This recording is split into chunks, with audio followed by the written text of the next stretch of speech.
Eu me lembro que foi lá para 2018, assim, a primeira vez que eu ouvi essa ideia da doença do século, né, da ansiedade, da depressão e tudo mais.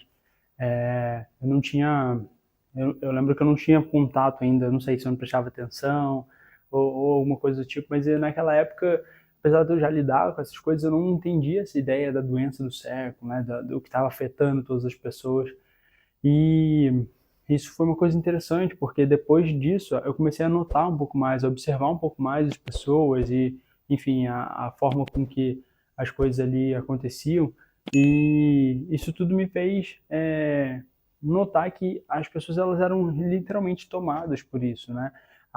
Essas doenças mentais, né? Hoje, enfim, não precisa nem chamar de doença, mas esses desequilíbrios mentais, eles hoje eles se tornaram, vamos dizer assim, uma coisa natural, né? Então é como se todo mundo, de alguma maneira, em algum grau, estivesse lidando, né, com um essas questões mentais que atordoam a nossa vida, né? Que não permite que a gente viva com a fluidez, com a leveza que a gente deveria viver, experimentar a vida. Não que isso deveria ser o tempo todo, né? A gente não deveria ficar aqui o tempo todo né, em pura graça, né, em estado, né, como a gente diz no Yoga Chitta, né, a mente e coração ali, experimentando esse processo todo com bastante profundidade. A ideia não é nem essa, não é nem você viver nesse estado o tempo todo, mas que você entenda que o que acontece na mente são movimentos, né? E quando a gente compreende, né, que esses movimentos eles acontecem e que o processo que a gente tem que fazer é um processo educacional com a nossa mente, a gente consegue se libertar,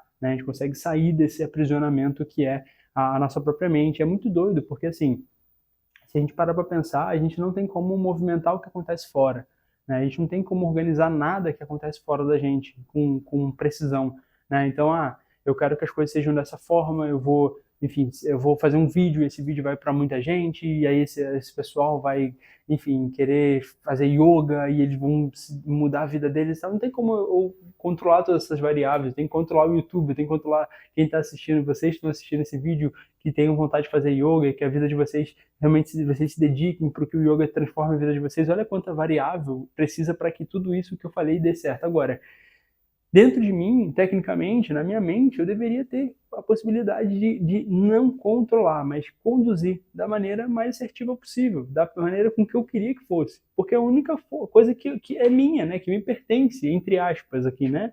Me pertence no sentido de que eu posso conduzir da maneira com que eu gostaria. Só que aí vem a ignorância, né? A falta de conhecimento de como isso aqui funciona. E esse conhecimento não é só um conhecimento, né? É muito importante falar isso, não é um conhecimento teórico, no sentido de eu vou ler um livro aqui e entender minha mente. Não, mas de mergulhar, de experimentar, né? De participar de um satsanga e ter um insight ali e você, em profunda meditação, compreender um pouco mais isso tudo que está acontecendo, de que maneira isso acontece. Mas é óbvio que isso não exclui também os estudos, né, dos textos, isso também faz parte, né? O que eu estou querendo dizer é que isso não é exclusividade dos estudos dos textos, né? É importante a gente ter esse equilíbrio. Mas se a gente pegar agora, inclusive, um texto importante para a gente estudar com o professor, que é o Yoga Sutra de Patanjali, a gente entende um pouco mais por que essa educação mental é importante. Patanjali fala sobre os vrittis, né? Sobre os movimentos da mente. Existem 5 movimentos da mente. E aí, o que a gente não entende é que a gente vê a mente como uma coisa só, né? Imagina uma imagem de um cérebro, aí você imagina que aquele cérebro é a mente. A mente é assim, um quadrado, né? Uma coisa meio cartesiana, né? Tipo, dessa forma e aqui, pronto. Só que a mente não é assim, né? O corpo humano não é dessa maneira e a mente humana muito menos. Então a mente humana ela se manifesta de diferentes maneiras, ela ganha diversos espaços diferentes, ela precisa se expor de forma diferente de acordo com a situação. Então o yoga ele tentou ir nessa profundidade de compreender, né, como que a mente está funcionando, como que ela está se expressando, né, quais são as formas que ela tem de lidar com o mundo. E aí Patanjali fala sobre esses vrittis, né? Eu posso trazer um vídeo depois para a gente falar um pouco mais sobre esses vrittis, só que um ponto interessante a gente aqui, né, desse vídeo é entender isso. Existem movimentos da mente, existem 5 movimentos da mente, né? Não é um só, são 5. Então, por exemplo, quando você está com a mente agitada, pensando um monte de coisa ao mesmo tempo e tudo mais, isso não é necessariamente uma coisa ruim, né? Isso não é necessariamente uma maldição da minha mente que está agitada. Significa que sua mente está realizando alguns movimentos. E o que a gente tem que entender é que existe um processo para que a gente diminua esses movimentos e que a gente encontre niroda, né, o silêncio, para que a gente encontre o silenciamento, a paz, a tranquilidade, a leveza. O yoga tem essa proposta. A proposta principal do yoga é isso, né? Tanto que no segundo sutra ali do Yoga Sutra, né, de Patanjali, que é um dos principais livros de filosofia que a gente tem aqui no Ocidente, Patanjali fala Yoga Chitta Vritti Nirodha.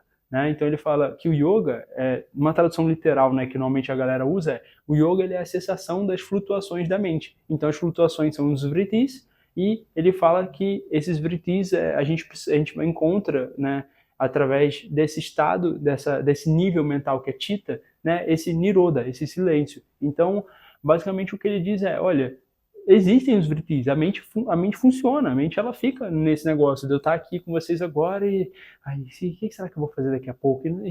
Meu Deus, e aí se eu virar o carro ali, não sei o que lá, e aí eu tenho que fazer isso depois. A mente, isso é uma coisa que está aqui na nossa mente. Ou então eu estou aqui com vocês, estou lembrando uma coisa do passado, né? Ai, lembra aquele dia, foi tão bom, não sei o que lá. Pronto, eu estou no movimento da minha mente, né? Eu estou no movimento da mente. Só que o que o Patanjali diz é, e isso é normal, a mente ela tem, e se a gente olhar agora de uma maneira mais científica, olhando para a evolução do ser humano, né, a gente vê que isso era extremamente importante, né? Imagina os nossos antepassados, se eles não tivessem a memória, né, se eles não tivessem um meio de conhecimento ali, né, uma forma de adquirir conhecimento, se eles não tivessem uma forma de organizar aquilo tudo ali, né, de uma maneira mais intelectual, e analisar e tudo mais, isso era extremamente importante. Imagina um ancestral nosso vai numa caverna que tem um animal, né, um tigre, e aí ele vai na caverna junto com amigos e os amigos morrem, só ele sai, só que ele esquece, ele não tem memória, e aí ele esquece, né, a memória é um vritti, né, a memória é um movimento da mente. Então ele esquece, ele não tem como guardar essa informação, ele volta na caverna e aí ele morre, né? Porque só que se ele guarda, ele fala, ih, não, aquela caverna ali é aquela perigosa, né? Eu não vou lá. Então se a gente pensa na questão da evolução, o vritti, o movimento, ele tem uma importância muito grande, né? A mesma coisa com o ego, né? As pessoas elas falam, o ego é seu inimigo, né? O ahankara é uma coisa que a gente deveria acabar na nossa vida e tudo mais. Tem até que esse livro, acho que foi esse nome, né? Só que, na verdade, quando a gente para pensar, a gente vê que não é um inimigo. Na verdade, é um funcionamento. É uma coisa que existe, né? Então, assim, do mesmo jeito que existe em mim, dentro de mim, uma forma de me manifestar, existe também uma forma da minha mente se manifestar através desse conceito, não nesse conceito, e é importante falar nessa questão do ego, né? Também outro vídeo legal que eu posso trazer para vocês me digam qual vocês gostariam de receber aqui nos comentários, que aí eu posso dar prioridade aqui para produzir esse vídeo, né? Mas não no sentido freudiano, né, psicanalítico ali do ego, superego, id, né, não nesse sentido, mas no sentido de o ego aqui ele é muito mais um agregado, né, como se fosse, entre aspas, né, é como se fosse algo que eu crio para poder lidar com o mundo, né, então entre aspas, uma fantasia aqui que eu crio, e aí eu vou agregando coisas dessa fantasia para poder lidar com o mundo. E aí ela me ajuda a me proteger, ela me ajuda a me lançar de uma determinada maneira na sociedade, às vezes de lidar com coisas que eu não sei lidar, né? Então ele tem uma importância muito grande, né? O ego ele constrói essa ideia de um eu, e aí por eu ter um eu quero me defender, né? Eu me sinto importante, daí eu quero me cuidar. Então, de novo, voltando para esses ancestrais, o fato de ter um eu, de ter um ego, para eles era extremamente importante, né? Daí, finalmente, eu queria essa identidade, um Gabriel que precisa, não pode ser morto, né? Pô, eu não quero morrer, eu quero continuar vivo, tem um eu aí para cuidar, né? Então, o ego, ele tem, o problema não é o ter o ego, o problema é essa identificação, a gente imaginar que nós somos apenas esse ego, né? Entender que o ego é uma fantasia. Se eu entendo que é uma fantasia, eu visto ela, né? Que agora eu estou com a fantasia de professor de yoga, instrutor de meditação, de respiração, falando com vocês. E aí quando eu chego em casa é outro ego, né? É o pai do Benjamin, né? É o pai é o marido da Lívia. Enfim, enfim, eu estou em casa, é outro eu, né? Vamos dizer assim. Então se a gente entende que a gente está vestindo fantasias, a gente não precisa se identificar com elas. A gente entende que a gente precisa usar elas para transitar na festa fantasia. Quando eu saio, eu tiro, não preciso ser mais nada daquilo. Então, assim, voltando aqui para o nosso tema central, a mente, ela tem esses funcionamentos e não tem nada de errado, ou de bom, ou não de bom, né? Vamos dizer, não existe nada de errado com os movimentos, com o fato da mente ficar agitada, né? Que é o que a gente identifica hoje como ansiedade, da mente ficar presa no passado, que muitas vezes pode ser identificado como uma depressão. Não necessariamente esses movimentos da mente eles são negativos. Né? O que acontece é que, pela falta de conhecimento, de educação desse processo, eles me arrastam, eles me conduzem de forma inconsciente. Então, o centro de tudo é a inconsciência. Eu já falei isso aqui em vários vídeos, né? Vários vídeos. Que se a gente não ganha consciência, né, do que está acontecendo aqui, e comigo principalmente, da minha reação às coisas, da forma que eu funciono em determinados estímulos, em determinados ambientes, em determinadas situações internas e externas, eu vou ser arrastado, né? Eu vou ser conduzido, enfim, minha mente vai para lá e para cá, porque a gente imagina que a mente, o exemplo que a gente dá, uma vez eu ouvi um professor de Vedanta nesse exemplo, eu achei maravilhoso. Ele falou, a mente é como se fosse uma criança, né, que não sabe de nada. A criança é ignorante, né, no sentido de que ela não sabe que, por exemplo, poxa, bater no amigo vai fazer mal a ele vai ficar triste, vai chorar, porque dói. Então a criança ainda não sabe disso, ainda mais quando é nenenzinho, pequenininho, aí você tem que educar, falar, opa, não pode bater, você tem que falar com a criança, ó, não pode, é errado bater. Né? Aí a criança vai entender, ah, tá, pô, falaram que é errado bater. Então a mente ela é como se fosse assim, só que assim como a criança, assim como a criança ela cria condicionamentos, a mente também cria, né? Imagina que a criança é uma mente que ainda está aprendendo, a nossa mente às vezes fica assim a vida inteira, né? Então, a mente ela vai criando condicionamentos, e isso vai fazendo com que todos esses, vamos dizer, essas questões que nos afligem, elas se tornem mais enraizadas. Esses condicionamentos, eles são uma das questões mais difíceis da gente lidar, né? Vou dar um exemplo aqui para ficar bem claro. Imagina que a gente não sei, você tem a tendência de, quando você fica nervoso, ansioso, você come um chocolate, né? Tô dando um exemplo aqui para poder aliviar aquela tensão.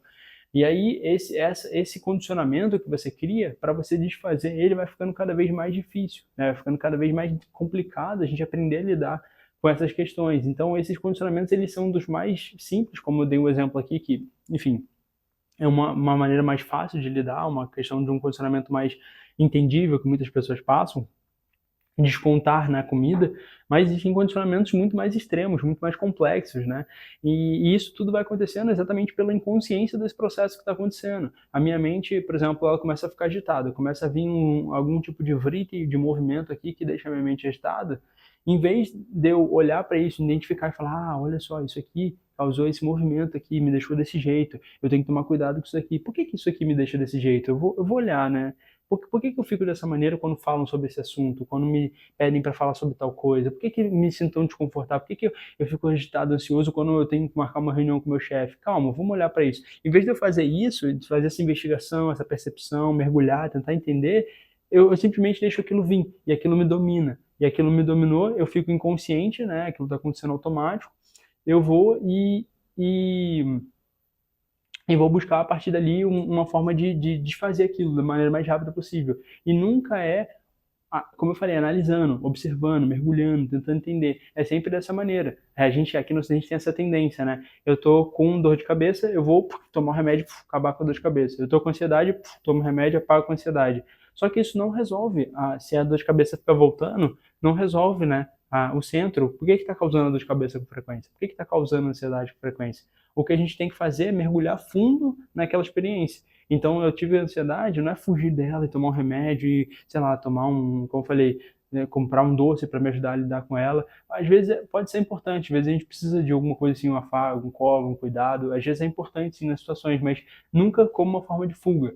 A gente deveria ter que aprender a usar isso, por isso que vem esse processo da educação da mente, porque a gente teria que aprender a usar isso como um processo após o mergulho, após eu ter entrado, entendido, é verdade, eu estou agindo dessa maneira porque isso aqui acontece comigo e me deixa mal, e eu sei, eu fico mal porque eu tenho medo, enfim, eu tenho medo de que isso aconteça e tudo mais. E, enfim, eu posso até levar isso para um psicólogo, tá? Tentar entender um pouco mais, mergulhar um pouco mais nisso. Ou eu posso sentar aqui em meditação e tentar investigar e explorar um pouco mais essa sensação, essa percepção disso tudo. Então, ninguém faz isso, né? E esse processo é um processo educacional da mente, né? Assim como o silêncio, né? A prática do yoga, da meditação, sentar, ficar aqui internalizado, é um processo educacional, a gente mergulhar nessas sensações, nesses movimentos e nesses hábitos, né, nesses condicionamentos que vão sendo criados, é uma maneira muito profunda de autoconhecimento, né, de você entender o que está acontecendo aqui, criar a consciência e fazer aquilo que eu falei no começo do vídeo, aprender a conduzir o que está acontecendo, pelo menos aqui dentro de você, né, mentalmente, fisicamente, com mais consciência, né. Fora, lembra, eu não tenho o que fazer, eu não sei se vai chover, eu não sei se, enfim, sei lá, se eu vou conseguir os meus planos para amanhã, né, se vai ter aluno hoje na turma da noite, eu não tenho como saber nada disso. Mas eu tenho plena condição de, mesmo que não venha nenhum aluno à noite, né, eu vou dar um exemplo claro aqui para a gente terminar esse papo. Mesmo que não venha nenhum aluno à noite, eu sentar, perceber que não vem nenhum aluno à noite, respirar, falar, calma, tá tudo bem. E eu ficar nervoso mal por causa disso. Ai, meu Deus, não vem nenhum aluno, não sei o que. Eu sentar, eu olhar e falar, calma, por que eu tô nervoso? Porque não vem nenhum aluno, eu tenho medo, né, de que não venha nenhum aluno, meu estúdio feche. E aí eu olho, fiz esse processo, calma, criei consciência, criei discernimento, e aí eu posso começar a trazer luz para aquilo ali, né? Começar a trazer luz no sentido de trazer consciência, voltar para cá, para o momento presente e perceber que tudo isso que veio acontecendo é um movimento da mente. É um movimento, não traduz a realidade, é um movimento da mente. Né? E aí, conforme eu vou criando esse processo, repetindo ele, daqui esse é um outro ponto muito importante, a repetição desse processo, eu vou começando a ter mais consciência da própria vida, da minha própria forma de manifestar, de lidar com o mundo, né? De experimentar e traduzir toda essa experiência que eu chamo de vida aqui, de realidade, né?